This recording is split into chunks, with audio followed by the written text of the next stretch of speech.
Welcome back to Turtles All the Way Down. Have you ever wondered if it's at all possible to travel through time? We see it a lot in movies and TV, read about it in novels and stories, but is it even a possible thing? Physicists and philosophers have long debated and investigated the possibility. It's a fascinating question and presents some strange dilemmas if true. We are all, every one of us, currently traveling into the future. From the past to our present and into the future, we are gradually moving forward 1 second, and it takes 1 second to do so. Wait, you may say, that's not what we mean by time travel. But we can't deny the very real truth that it is possible and inevitable that we can and do travel into the future. We are constantly doing it without any effort on our part. So, what is it that we really mean when we ask if time travel is possible? Usually, we want to know if we can move backwards in time to our past, or if it's possible to move faster into our future while our traveling selves remain moving at our usual pokey pace 1 second forward every second. In other words, is it possible for time around us to move forward or backward while we remain in our present? In that case, scientists have known for some time now that forward time travel is a very real phenomenon and has actually been demonstrated in the lab. You heard that right. Forward time travel is an absolutely true thing. We'll get to backward time travel in a moment. But for now, let's discuss future time travel. Prior to 1905, time was thought of as something that was a constant, a phenomenon that was independent of other events in nature, and something that could not in any way be manipulated. Seconds ticked away throughout the entire universe at the same rate of 1 second every second, regardless if you were found on Earth or billions of light years across the cosmos. Whether you were found near a large planet or star, or deep in the cold spaces between the galaxies, the clocks ticked away the same. Time was, as physicists would say, absolute. This idea was made expressly clear in Isaac Newton's 1687 scientific magnum opus, Philosophia Naturalis Principia Mathematica, or more simply, the Principia. In it, he developed the science of Newtonian mechanics and the mathematics of calculus. The Principia define the time and the space around us as being absolute phenomena, quantities that could not be manipulated in any way and were therefore absolutes in nature. Fast forward to 1905 in the city of Bern, Switzerland. A Swiss patent clerk publishes a scientific paper that will forever transform what we know about time and space.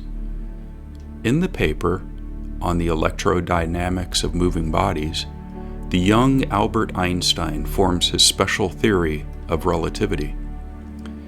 In this theory, time is no longer an absolute, but is instead a flexible and malleable dimension.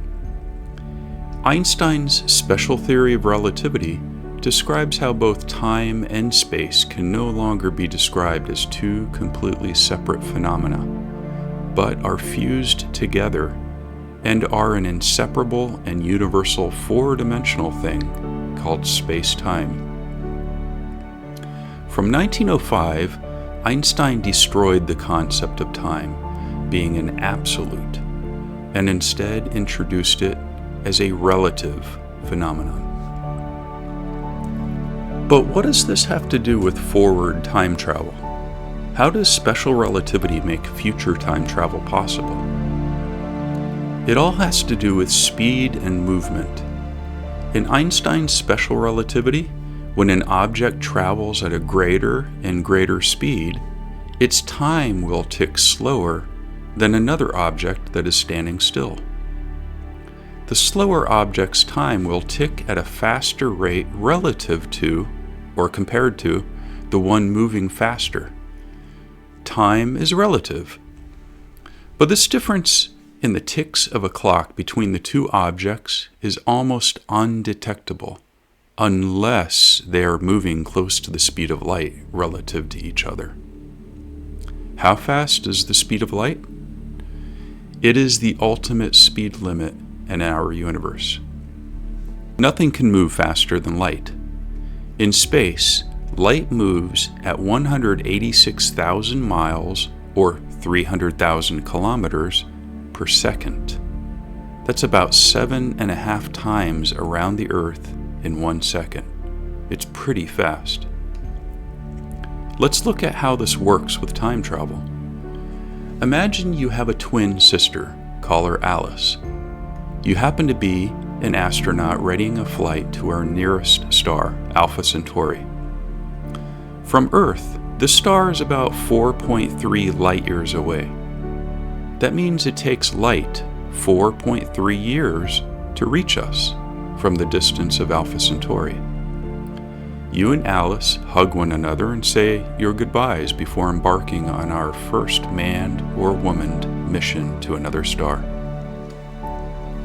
Your ship accelerates toward Centauri to a speed of about 90% the speed of light, and then coasts the rest of the way to the destination. Once you reach the star, your ship turns around and again accelerates towards the Earth at the same 90% light speed. You finally arrive back to Earth from your long star journey. Your onboard travel time to reach Alpha Centauri, then to come back to Earth going at 90% the speed of light, was experienced by you as about 4.2 years. You step off of your starship to a welcoming parade and celebration. Alice walks up to you, but you are shocked to find that she has aged almost 9 years. A little more than 4 years have gone by for you, but 9 have passed for your twin sister.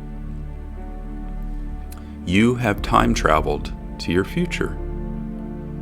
This happened because you had traveled at a very great speed in your starship for many years. The faster your speed, or the longer you travel, the more the outside world's time into the future passes. The shortening of your time on board is called time dilation. Your ticking seconds have dilated or expanded compared to those at home. If you had instead traveled to Alpha Centauri and back at a speed of 99% the speed of light, Alice would have aged close to 9 years. However, you would have only experienced about 1 year. You would be 1 year older, while your sister would have had about 9 birthdays while you were away. Each one of your seconds would have dilated 9 times longer than Alice's at home. But you may wonder, if all of these time dilations are occurring to the moving astronaut, do they feel as if time is slowing down for them? The answer is no. They will experience nothing unusual. Each of their 1 second still feels like a usual 1 second long. The reason is that even though each of their seconds are much longer than the person's seconds back at home, all of their environment's seconds tick at the same dilated way. Their heartbeats are that much slower, their nerve and brain signals move much slower, movements happen much slower, etc. These all combine into a normal experience for the astronaut. Future time travel is a real thing and has been demonstrated by many experiments. For example, precise and synchronized atomic clocks were used to test this. One stayed in a lab on Earth while its twin was placed on a high-speed NASA experimental plane. After returning on its flight and the atomic clocks compared, it was found that the one that traveled on the plane lagged behind the one on the ground. It was certainly a minuscule amount, but a difference nonetheless, and exactly what was expected at that speed and distance traveled. In this sense, future time travel really occurred by the moving clock. Different experiments like these have been conducted over and over again, and they have all demonstrated the reality of future time travel. Experiments of subatomic particles called muons have also shown this weird time dilation. Once produced in the lab, muons decay into more stable subatomic particles. They always average exactly 2.2 microseconds. Their lives only last 2.2 microseconds, no less and no more, unless they are moving. Muons are passing through us every second, and they are created by particles from space hitting into our upper atmosphere. If those muons were to last only 2.2 microseconds, they would never have enough time to reach the surface to pass through us. But they do. Their lifetimes have extended. In other words, they have experienced time dilation or future time travel. For every microsecond that passed for the muons, the outside world experienced many, many microseconds. Many other speedy particle experiments have confirmed the existence of forward time travel. This concludes the first half of this video on time travel. We discussed what time travel is and how forward or future time travel is possible.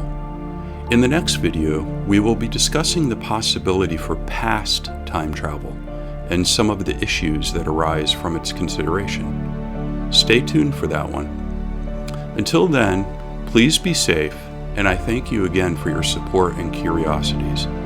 Please subscribe to this channel and like Turtles All the Way Down. It really helps. Bye for now.